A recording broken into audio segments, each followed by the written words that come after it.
Come on, close your change now. You want to make a wish? Make a wish. Don't tell nobody. Just make a wish. Make a wish and don't say nothing. Just throw it in there.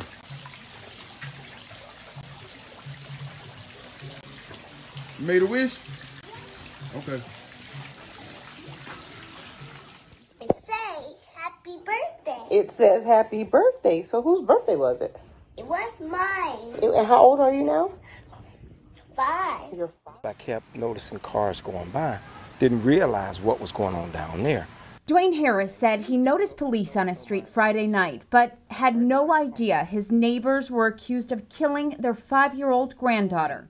Harris was devastated to hear the news and wished something could have been done. Especially down the street, to see it, because I ride the bike down here often, but you never see it other than neighbors either mowing their grass or speaking, or they talking to another neighbor. So you really didn't see that. What could a 5-year-old do? Nothing, and so it pulls at the very thing that we stand for, because if we can't protect our babies, then God help us all.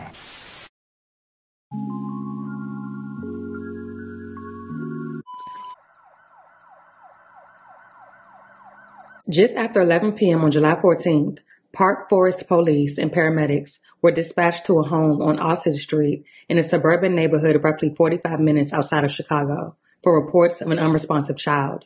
A male on the other end of the call stated the following: "I was beating my little granddaughter, and now she is out of it." Upon arrival, they will ultimately find the nude body of an unresponsive young girl lying on a couch. What allegedly unfolded over the weekend comes as a big shock. Just before 11 o'clock Friday night, Park Forest police say officers and paramedics responded to a home in the 300 block of Osage Street for a little girl who was unresponsive. After about maybe 10 seconds of them being inside, the paramedics come rushing out with a little girl who appeared to be completely limp. Next door neighbor Richard Williams says they often shouted at their Rottweilers, and many here on the block say they never saw a child staying there. I've never seen a little girl myself. It's always been them two and other adults. Never knew they had a girl inside the house. And to me, that would be kind of dangerous with those Rottweilers. The victim was identified as 5-year-old Jada Moore, who EMTs performed CPR on before she was airlifted to Comer Children's Hospital, where she was sadly succumbed to her injuries just 3 months after her 5th birthday.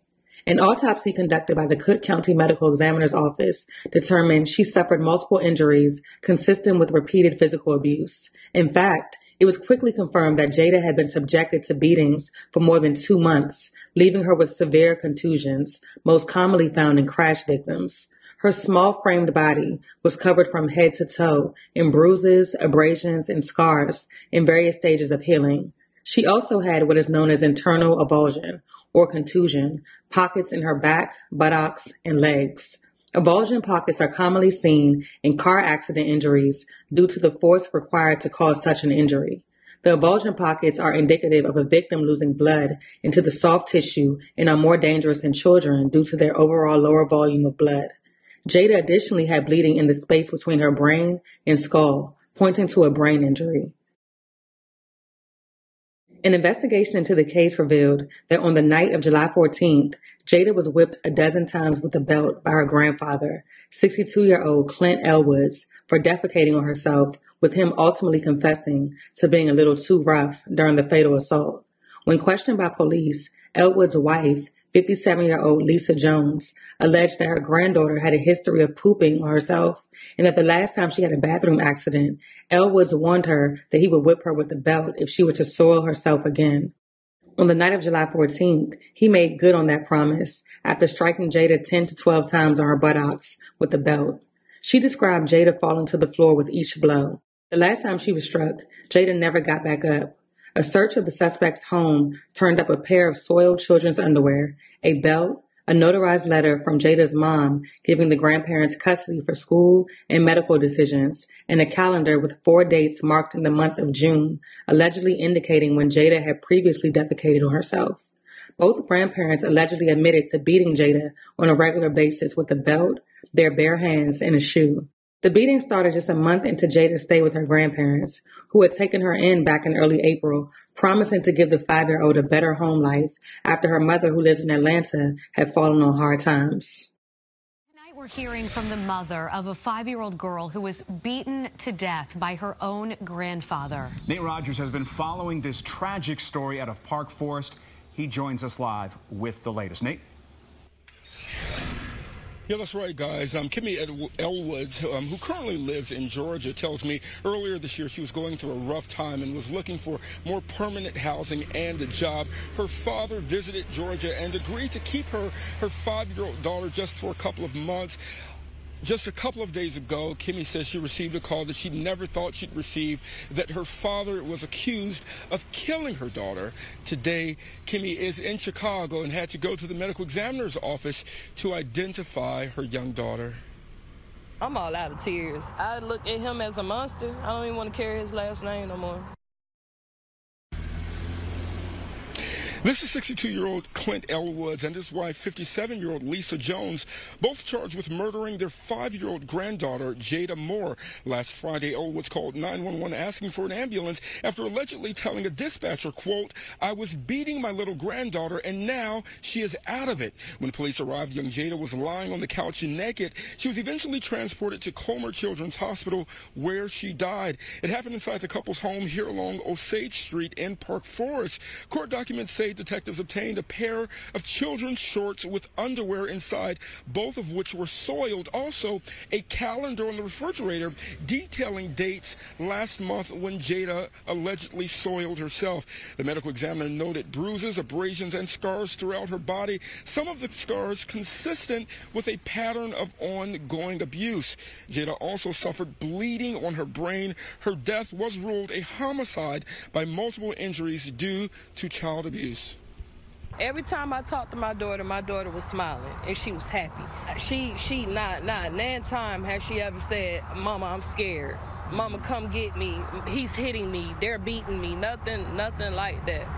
Prosecutors say a grandfather admitted to abusing his granddaughter for months, eventually killing the 5-year-old girl. He was in court today alongside his wife. Both were denied bond. The little girl was found dead over the weekend in a home in South suburban Park Forest. CBS 2 investigator Megan Hickey has the tragic update from court today, and we do want to warn you, some of the details you're about to hear are disturbing. Prosecutors gave horrific details about what they say was more than 2 months of abuse. The Department of Children and Family Services tells us they had no prior contact with this family, and that's because we learned today that the girl recently moved here from out of state. At a bond hearing at the Markham Courthouse, prosecutors said 62-year-old Clint Elwoods took 5-year-old Jada Moore home with him to Illinois after visiting her and her mom in Georgia. Jada's mom had fallen on hard times and needed someone to care for her. He lived here in Park Forest with his 57-year-old wife, Lisa Jones. On Friday, Elwoods called 911 and told the operator, quote, "I was beating my little granddaughter and now she is out of it." Police arrived on the scene with body-worn cameras activated and located the little girl lying on the couch completely naked. Officers began CPR, but the girl was later pronounced dead at the hospital. The beating appears to have been over the girl soiling herself. Jones admitted that both defendants had been beating the victim as early as 1 month after the victim came to live with them. The medical examiner said the bruises, abrasions, and scars on the girl's body were consistent with a pattern of ongoing behavior as the wounds were in various stages of healing. The girl also suffered a subdural hematoma. A belt was recovered from the scene, and both were charged with first-degree murder. We spoke with a former girlfriend of Elwoods outside court. She said the graphic details were upsetting, and she could not fathom him being responsible. Sometimes you can fall in a dark hole, and I believe somewhere down the path they fell into a dark hole. For whatever reason it may be, I don't know, we don't know. Only God knows. And it's a shock. It's easy to say what we read and so forth, but I have to see it myself. Especially when you have a friend, you want to make sure that person's okay. Good or bad or indifferent. That's the reason why I came today. Again, no bond for either the grandfather or his wife. Today we also learned that Elwood does have a prior conviction for robbery and carjacking and was sentenced to 5 years in IDOC. Loved ones, neighbors, and police gathered for a vigil to remember and honor the life of 5-year-old Jada Moore. Her mother, the daughter of the suspect, 62-year-old Clint Woods, said she has no words for her father. She said she had planned to pick up Jada next month to bring her back to Georgia. Sadly, she was never able to do so. It's been an emotional evening in South Suburban Park Forest, where a vigil is being held for a 5-year-old girl. And Jada Moore was found dead over the weekend, an apparent victim of abuse. Her grandparents are now charged in her death. NBC5's Lexi Suter joining us live tonight with the story. Lexi? Steph and I spoke with Jada's mother tonight, and she's just devastated. She says Jada was temporarily living with her grandfather and his wife, and her mom, Kim, had no idea Jada was in danger. You 12? Sweet, sassy, and just 5 years old. I'm eating some cake. Jada Moore lit up every room in her mother's life. My light has dimmed completely. Police say Jada's grandfather, Clint Elwoods, and his wife, Lisa Jones, admitted to abusing the 5-year-old while she was temporarily in their custody. Paramedics arrived at the couple's Park Forest home on Friday to find Jada naked and limp on the couch. I want to know why. I thought that man was a stand-up guy, and he's really a monster. Him and his wife. Now neighbors, Park Forest residents, and people who didn't even know Jada are joining together, praying for her family and honoring the young girl. So today we just celebrate life, a life gone too soon. Lighting candles outside the home where Jada was hurt and calling for community and healing as this quiet block copes with tragedy. I appreciate every single person who has come out for my daughter, every single prayer, every donation, anything that is related to my daughter. I truly appreciate each and every one of you. 1, 2, 3. As we release these balloons, we thank God for the life of Jada.